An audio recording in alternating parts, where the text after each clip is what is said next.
আজ আমরা অন্ধাধুন সিনেমার গল্প জানব। বলিউডের অন্যতম সেরা থ্রিলার সিনেমা এটি। এর গল্প সত্যিই অসাধারণ। শুরুতে দেখা যায় একজন শিকারী একটি খরগোশের পিছু নিয়েছে। সে বারবার খরগোশটিকে গুলি করার চেষ্টা করে, কিন্তু প্রতিবারই খরগোশটি বেঁচে যায়। দৌড়াতে দৌড়াতে খরগোশটি রাস্তার ধারে চলে আসে। শিকারী খুব মনোযোগ দিয়ে নিশানা করে গুলি ছোড়ে। ঠিক তখনই দৃশ্যটি কেটে যায়। এবার আমরা সিনেমার প্রধান চরিত্র আকাশকে দেখি। সে পিয়ানো বাজানোর অনুশীলন করছে। এখানে দর্শকরা জানতে পারে আকাশ দেখতে পায় না, অর্থাৎ সে একজন অন্ধ মানুষ। আকাশ একটি ভাড়া বাড়িতে থাকে। তার সঙ্গে থাকে তার পোষা বিড়াল রানী। এরপর একজন বাড়িওয়ালিকে দেখা যায়। তিনি সব সময় ভাড়ার টাকার জন্য আকাশকে বিরক্ত করেন। এর একটি মিউজিক সেন্টারে যায়। সেখানে জানা যায় সে একটি বড় মিউজিক প্রতিযোগিতার জন্য প্রস্তুতি নিচ্ছে। নিজের খরচ চালানোর জন্য সে মিউজিক ক্লাসও করায়। এবার দৃশ্য যায় সিমির বাড়িতে। সেখানে সিমি ও তার স্বামী প্রমোদ কথা বলছিল। সিমি বয়সে প্রমোদের চেয়ে অনেক ছোট, কিন্তু একসময় প্রমোদ বলিউডের বড় অভিনেতা ছিলেন। তার প্রচুর নাম, খ্যাতি এবং টাকা ছিল। এই কারণেই সিমি তাকে বিয়ে করেছিল। এরপর আকাশকে রাস্তা পার হতে দেখা যায়। হঠাৎ একটি মেয়ের স্কুটি তার সঙ্গে ধাক্কা খায়। মেয়েটির নাম সুফি। সে বারবার আকাশের কাছে ক্ষমা চায়। সে বলে, আমি কি আপনার কোনো সাহায্য করতে পারি? চলুন আমার সঙ্গে আসুন। যেহেতু ভুলটা সোফিরই ছিল, তাই সে আকাশকে একটি রেস্টুরেন্টে নিয়ে গিয়ে কফি খাওয়ায়। কথা বলতে বলতে সোফি জানতে পারে আকাশ খুব ভালো পিয়ানো বাজায়। সেই কারণে সে আকাশকে তার বাবার রেস্টুরেন্টে নিয়ে যায়। তার বাবা এমন একজন পিয়ানো বাদক খুঁজছিলেন যে সুন্দর সুর বাজিয়ে কাস্টমারদের আনন্দ দিতে পারবে। আকাশের বাজনা শুনে সোফির বাবা খুব খুশি হন। তিনি আকাশকে রেস্টুরেন্টে পিয়ানো প্লেয়ারের চাকরি দিয়ে দেন। সেদিন সুফি আকাশকে তার বাড়ি পর্যন্ত পৌঁছে দেয়। পথে সে জিজ্ঞেস করে, আপনি কিভাবে অন্ধ হলেন? আকাশ বলে, ছোটবেলায় ক্রিকেট বল তার মাথায় লাগে। সেই দুর্ঘটনাতেই তার চোখের আলো চলে যায়। কিন্তু বাড়িতে যখন কেউ থাকে না, তখন আকাশ নিজের চোখ থেকে নকল কন্ট্যাক্ট লেন্স খুলে ফেলে। এখানেই বড় সত্যটা জানা যায়, আকাশ আসলে অন্ধ নয়। সে সবকিছু দেখতে পারে। সে শুধু অন্ধ হওয়ার অভিনয় করছে। পরের দিন সন্ধ্যায় আকাশ রেস্টুরেন্টে পিয়ানো বাজাতে যায়। সে দারুণ একটি পারফরমেন্স দেয়। সবাই তার বাজনা শুনে মুগ্ধ হয়ে যায়। সেদিন রেস্টুরেন্টে প্রমোদও উপস্থিত ছিল। আকাশের বাজনা শুনে সে খুবই খুশি হয়। এভাবে কয়েকদিন কেটে যায়। আকাশ ও সোফির মধ্যে ধীরে ধীরে ভালো সম্পর্ক গড়ে ওঠে। আকাশ সোফিকে পছন্দ করতে শুরু করে। একদিন রেস্টুরেন্টে পিয়ানো বাজানোর সময় প্রমোদ আকাশের কাছে আসে। সে বলে, তুমি খুব সুন্দর পিয়ানো বাজাও। আমি চাই তুমি আমার বাড়িতে এসে বাজাও। সে নিজের ভিজিটিং কার্ড আকাশকে দেয়। তারপর বলে, এই ঠিকানায় নির্দিষ্ট সময়ে চলে এসো। আমার স্ত্রীও গান বাজনা খুব পছন্দ করে। তোমাকে দেখে সেও খুব খুশি হবে। সেদিন রাতে সোফি আকাশকে বাড়ি পৌঁছে দিতে যায়। বাইরে তখন খুব জোরে বৃষ্টি হচ্ছিল। বৃষ্টির জন্য সোফি কিছুক্ষণ আকাশের বাড়িতেই থেকে যায়। এই সুযোগে আকাশ নিজের মনের কথা বলে ফেলে। সে সোফিকে জানায় সে তাকে ভালোবাসে। ধীরে ধীরে দুজনের মধ্যে প্রেমের সম্পর্ক তৈরি হয়। তাদের মধ্যে ঘনিষ্ঠ মুহূর্তও দেখা যায়। পরের দিন আকাশ পুনের মাগারপট্টা সিটিতে প্রমোদের বাড়িতে যায়। সে দরজার ঘণ্টা বাজায়। দরজা খুলে সিমি। আকাশ নিজের পরিচয় দেয়। সে বলে প্রমোদ তাকে ডেকেছেন। কিন্তু সিমি অবাক হয়ে যায়, কারণ প্রমোদ তাকে আকাশের কথা কিছুই বলেনি।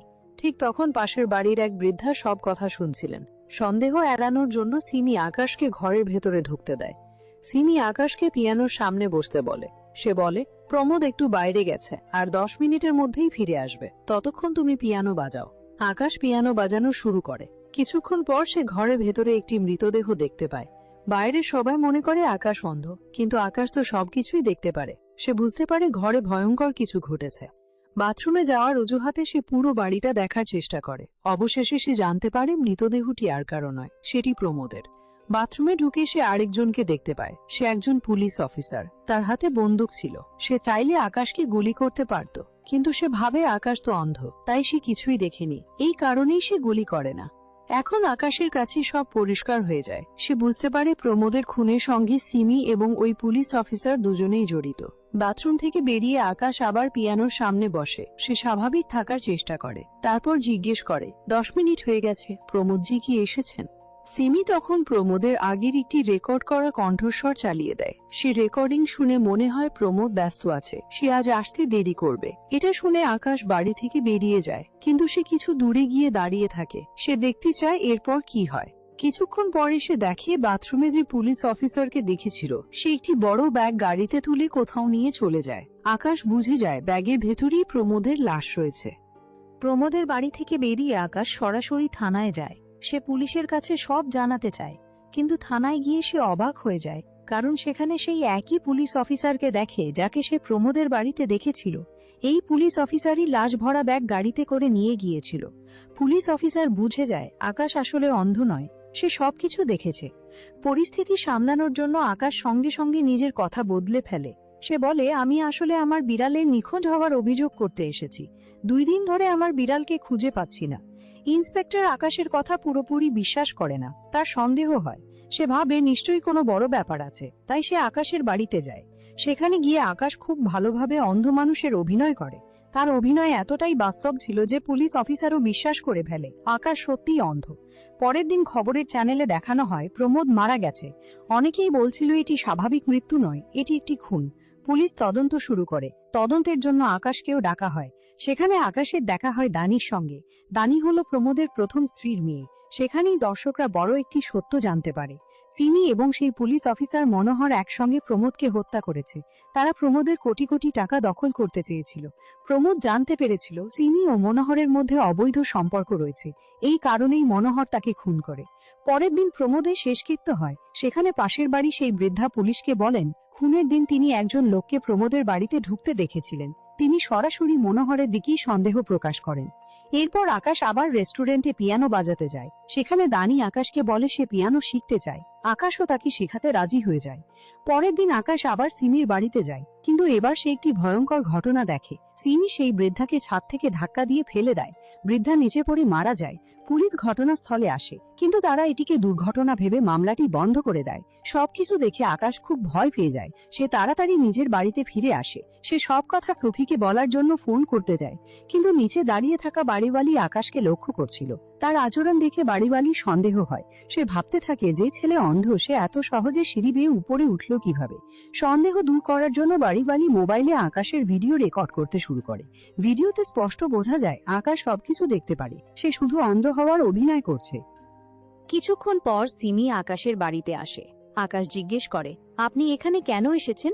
সিমি হেসে বলে, আমি মন্দিরে গিয়েছিলাম, ভাবলাম তোমাকে প্রসাদ দিয়ে যাই। এরপর সে আকাশকে কফি বানাতে বলে। আকাশ রান্নাঘরে গিয়ে কফি বানাতে শুরু করে।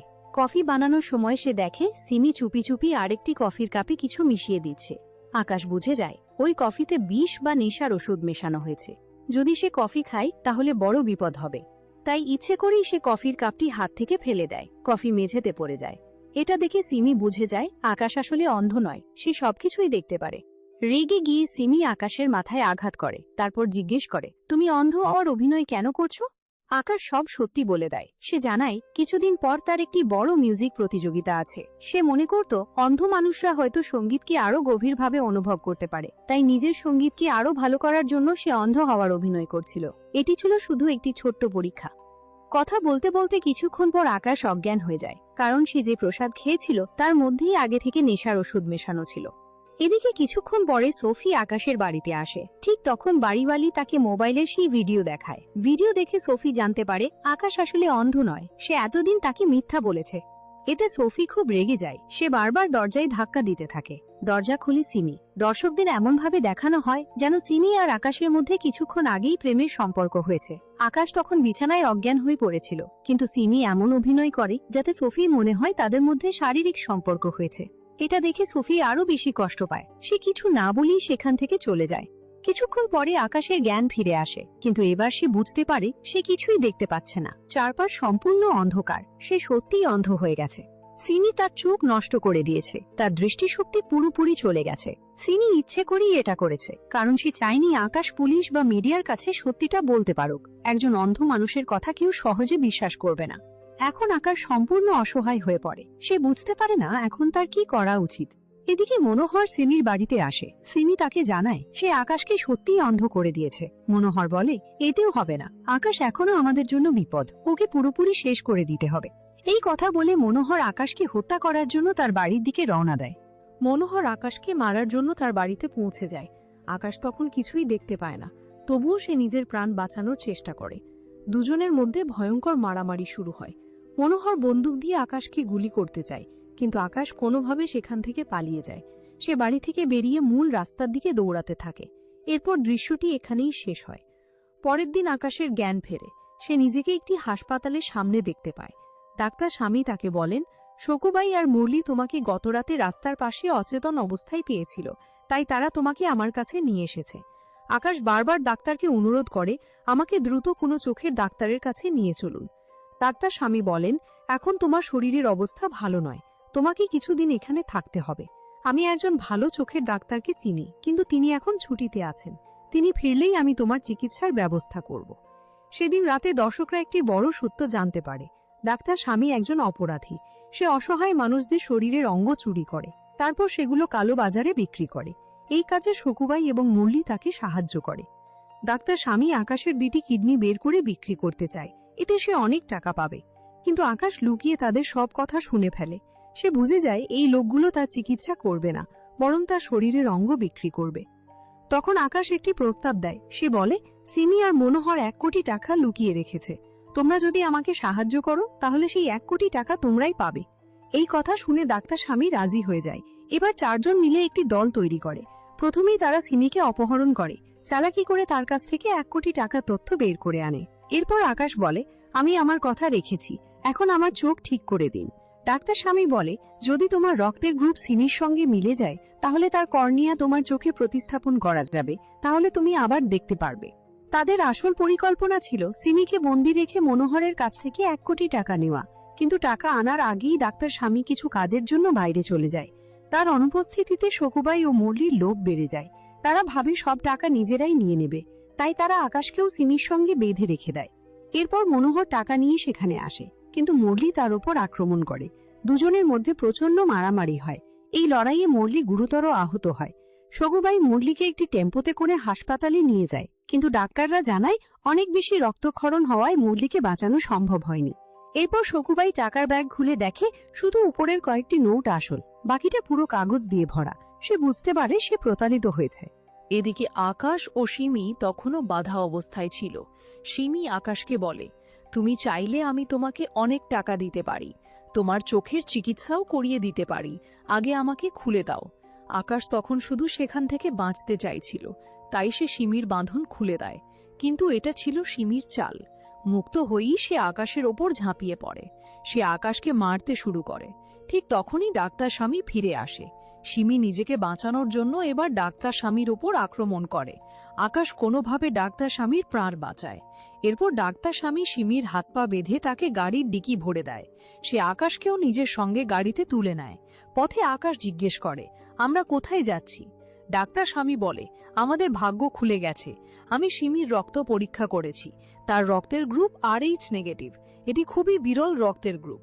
সে আরও বলে, দুবাইয়ের এক শেখের মেয়ের লিভার প্রতিস্থাপন দরকার, তার রক্তের গ্রুপও একই, তাই তাকে দিলে অনেক টাকা পাওয়া যাবে। আমরা এখন এয়ারপোর্টে যাচ্ছি, সেখানে একটি প্রাইভেট জেট আমাদের জন্য অপেক্ষা করছে। ডাক্তার স্বামী আকাশকে বলে, সব কাজ শেষ হলে আমি তোমাকে 1 কোটি টাকা দেব, কারণ এই পুরো পরিকল্পনা তোমার জন্যই সম্ভব হয়েছে। কিন্তু আকাশ বলে, আমি টাকার জন্য এই কাজ করিনি, আমরা যা করছি সেটা ভুল, এতে একজন নির্দোষ মানুষের প্রাণ চলে যাবে। এরপর দৃশ্যটি কেটে যায়। 2 বছর পরে এবার গল্প ইউরোপে পৌঁছে যায়। একটি রেস্টুরেন্টে আকাশ পিয়ানো বাজাচ্ছিল, সবাই তার সুর শুনে মুগ্ধ হচ্ছিল। সেই সময় সোফিও সেখানে আসে। সে তখন ইউরোপেই ছিল। পিয়ানোর সুর শুনে সে আকাশকে চিনে ফেলে। দুজন একসঙ্গে বসে কফি খেতে থাকে। সোফি জিজ্ঞেস করে, ভারত থেকে ইউরোপ পর্যন্ত তোমার এই যাত্রা কিভাবে হলো? তখন আকাশ পুরো ঘটনা বলতে শুরু করে। গল্প আবার অতীতের ঘটনায় ফিরে যায়। আকাশ বলে, গাড়ির ভেতরে সে আর ডাক্তার স্বামী বসেছিল, পেছনে ডিকিতে সিমি ছিল। কিন্তু সিমি কোনোভাবে নিজের হাত খুলে ফেলেছিল। সে ডিকির ভেতর থেকে জোরে জোরে শব্দ করতে থাকে।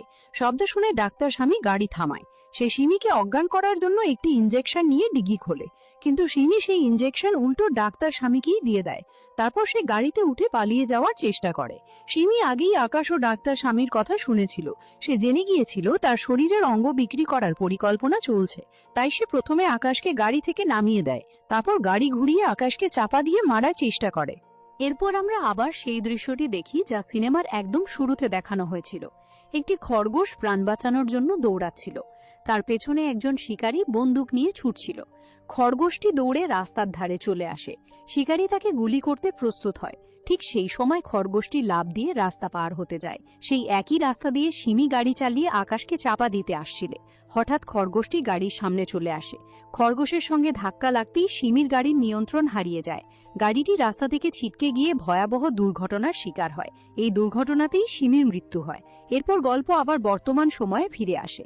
সোফি আকাশের পুরো গল্প শোনে, তার খুব খারাপ লাগে। সে আকাশের প্রতি সহানুভূতি দেখায়। সোফি বলে, তোমার ডাক্তার স্বামীর কথা শোনা উচিত ছিল, তোমার চোখের চিকিৎসা করানো উচিত ছিল। এই কথা বলে সোফি সেখান থেকে চলে যায়। সোফি চলে যাওয়ার পর আকাশ হাঁটতে শুরু করে। হঠাৎ সে সামনে থাকা একটি ক্যানকে খুব জোরে লাথি মারে। এটা দেখে বোঝা যায় আকাশ আসলে দেখতে পাচ্ছে, সে আর অন্ধ নয়। এখানেই সিনেমার সবচেয়ে বড় রহস্য লুকিয়ে আছে। আকাশ সোফিকে যে গল্প বলেছিল সেটা পুরো সত্যি ছিল না, সে ইচ্ছা করে কিছু ঘটনা লুকিয়েছিল। সিনেমার শেষের ইঙ্গিত অনুযায়ী আকাশ সম্ভবত ডাক্তার স্বামীর সঙ্গে হাত মিলিয়েছিল। তারা সিমির শরীরের অঙ্গ বিক্রি করেছিল, সেই টাকা দিয়ে আকাশ নিজের চোখে চিকিৎসা করায়। তারপর সে আবার স্বাভাবিক জীবন শুরু করে। এইভাবেই অন্ধাধুন সিনেমার গল্প শেষ হয়।